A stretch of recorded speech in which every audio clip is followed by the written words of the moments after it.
Pada video kali ini saya akan menjelaskan mengenai seks reversal pada ikan gupi atau Poecilia reticulata.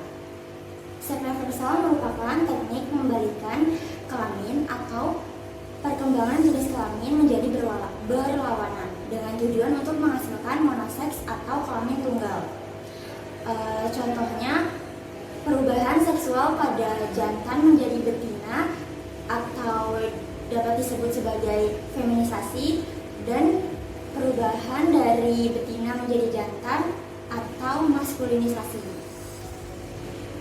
Percobaan seks reversal kali ini menggunakan ikan gupi untuk menghasilkan kelamin jantan, karena kelamin jantan lebih memiliki warna yang menarik dan memiliki corak yang indah daripada ikan gupi betina. Alat dan bahan yang diperlukan adalah air 1 liter, ikan gupi, madu 60 ml. Ambil madu dan tambahkan ke dalam akuarium yang sudah berisi ikan gupi dan air 1 liter.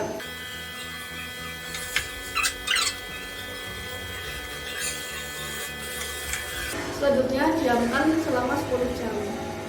Adapun perbedaan ikan gupi jantan dan betina, yaitu ikan gupi jantan memiliki ukuran sirip ekor yang lebih besar, memiliki tubuh cerah dan menarik, dan ikan gupi jantan memiliki gonopodium dan ukurannya tubuh yang ramping. Sedangkan pada ikan gupi betina, ukuran tubuh lebih besar, membulat dibandingkan dengan ikan jantan. Warna tubuh dan corak kurang cerah, sirip anal membulat dan memiliki bintik hitam pada urogenital. Oke, selanjutnya kita akan memasuki materi determinasi seks ikan nila dengan nama latin Oreochromis niloticus. Sebelumnya saya akan menjelaskan alat dan bahan yang diperlukan. Untuk alat yang pertama di sini ada pisau, lalu selanjutnya di sini ada section set, ada lap, ada talenan, dan juga ada nampan. Dan untuk bahannya sendiri di sini ada ikan nila jantan dan betina. Oke, sebelum dilakukan pembedahan untuk mengambil gonad jantan berupa testis, saya akan menjelaskan ciri dari ikan jantan terlebih dahulu. Untuk ikan jantan tersendiri memiliki warna tubuh yang lebih gelap dan ukuran tubuh yang lebih besar. Dan juga untuk ikan jantan memiliki lubang urogenital yang ada 2. Dan rahang bawahnya cenderung lebih gelap untuk warnanya. Oke, selanjutnya untuk ciri dari ikan betina tersendiri, yaitu memiliki warna tubuh yang lebih cerah, ukuran tubuh yang lebih kecil, memiliki lubang urogenital yang ada 3, dan juga rahang bawahnya warnanya cenderung lebih cerah. Selanjutnya kita akan mengetahui ciri seks primer dari ikan nila. Yang pertama, kita mematikan ikan nila terlebih dahulu.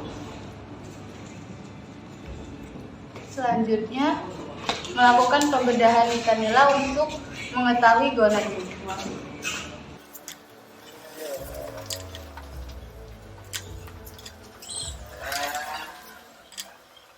Setelah kita melakukan pembedahan, kita mendapatkan gonad dari ikan nila.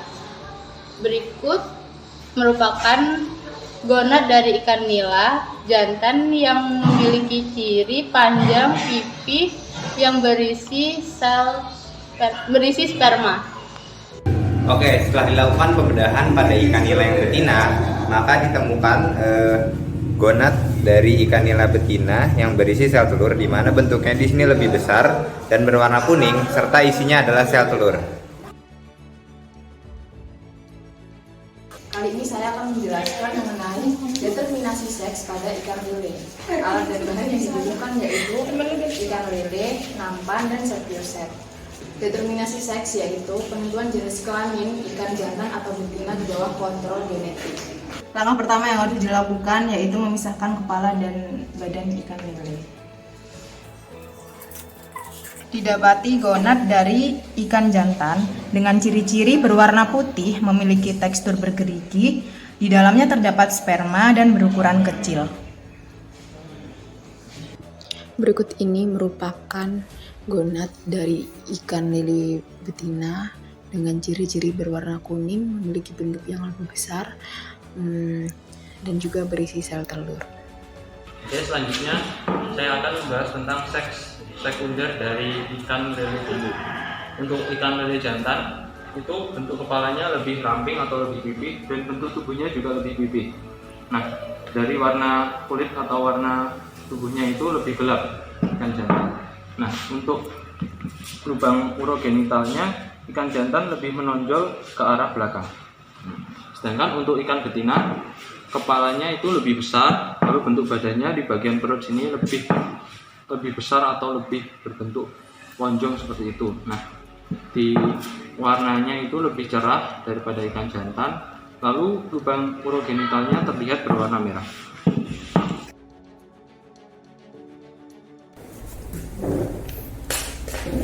Di sini saya akan menjelaskan tentang determinasi seks pada cumi-cumi yang bernama latin Loligo sp. Tubuh cumi-cumi terbagi menjadi dua bagian, yaitu anterior dan posterior.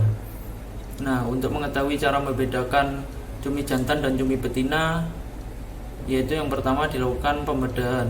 Pembedahan dilakukan pada cumi betina pada bagian posterior berupa kulit mantel. Nah, lalu akan terlihat ovarium yang berisi sel telur. Sedangkan pada cumi jantan ketika dibedah akan terlihat testis, namun lebih sedikit ke atas dibandingkan cumi betina. Cumi jantan memiliki lengan khusus yang akan termodifikasi disebut hectocotylus, di mana fungsinya itu untuk menyalurkan sperma pada bagian mantel cumi betina. Lengan hectocotylus ini sulit dibedakan dengan tentakel biasa.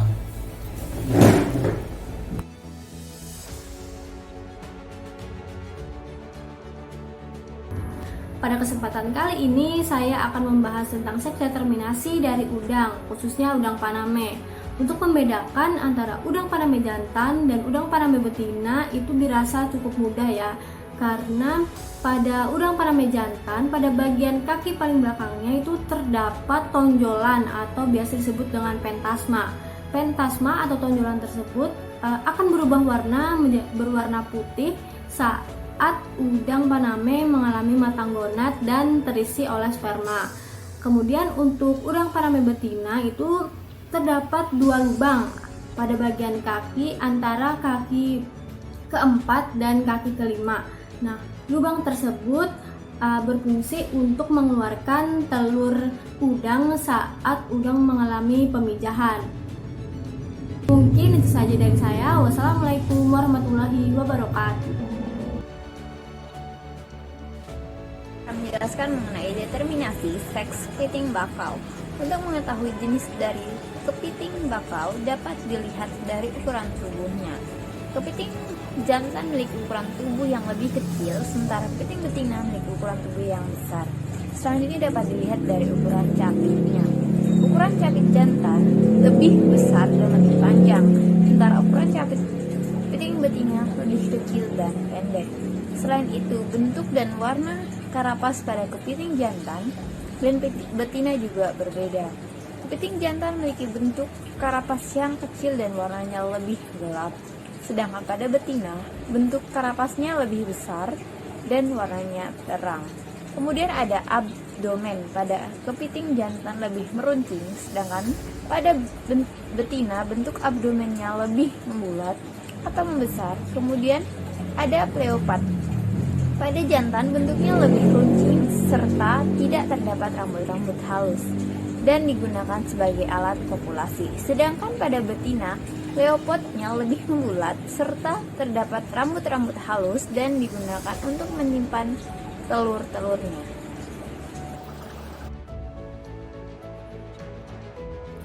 Di sini saya akan menjelaskan tentang alur GTH yang pertama, yaitu diawali dengan stimulasi lingkungan baik secara fisika, kimia, dan biologi yang akan ditangkap oleh sistem syaraf. Lalu yang kedua, sistem syaraf akan meneruskan stimulasi ke hipotalamus.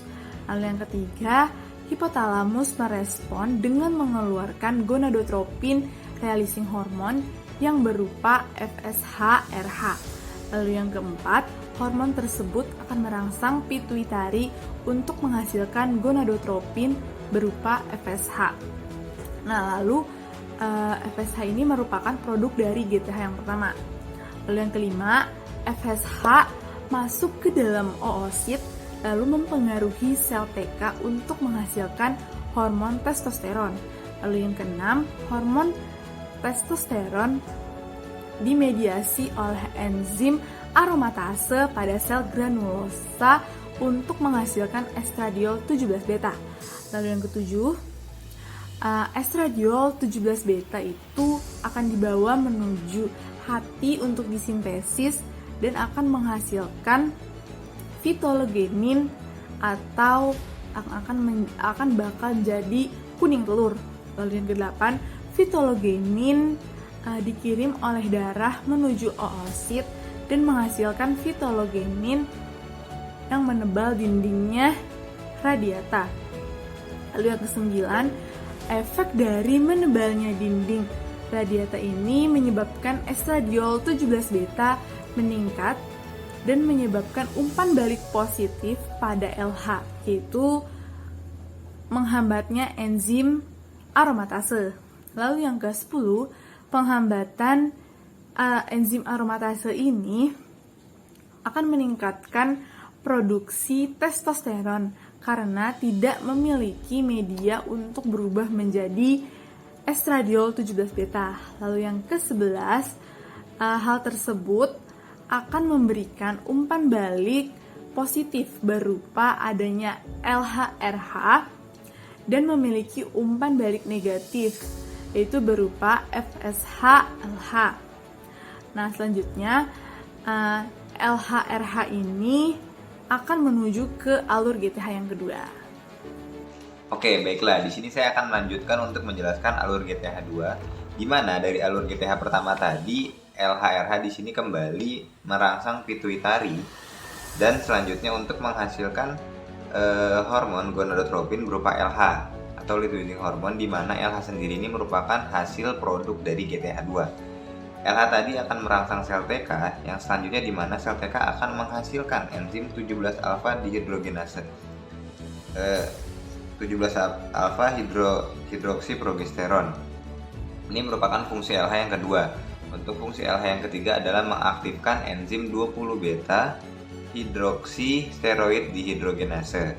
Nah, kedua produk tersebut yaitu ada 20 beta hidroksisteroid dihidrogenase dan juga hormon penginduksi kematangan atau MIH itu akan bergabung dan menghasilkan produk 17 alfa 20 beta dihidroksiprogesteron. Nantinya 17 alfa 20 beta dihidroksiprogesteron akan masuk ke dalam oosit dan menyebabkan pergerakan dari inti kuning sel. Nah, nanti pergerakan dari inti kuning sel akan mengalami pergerakan sentral GV, di mana dia berada di tengah-tengah, lalu akan bermigrasi ke daerah periferal. Nah, nanti pada proses migrasi ini akan diikat oleh membran plasma, di mana pada saat proses pengikatan ini juga berbarengan dengan aktifnya MPF atau maturizing promising factor yang menyebabkan GVBD atau germinal vesicle breakdown. Nah, setelah GVBD ini akan adanya ovulasi ataupun ovulasi.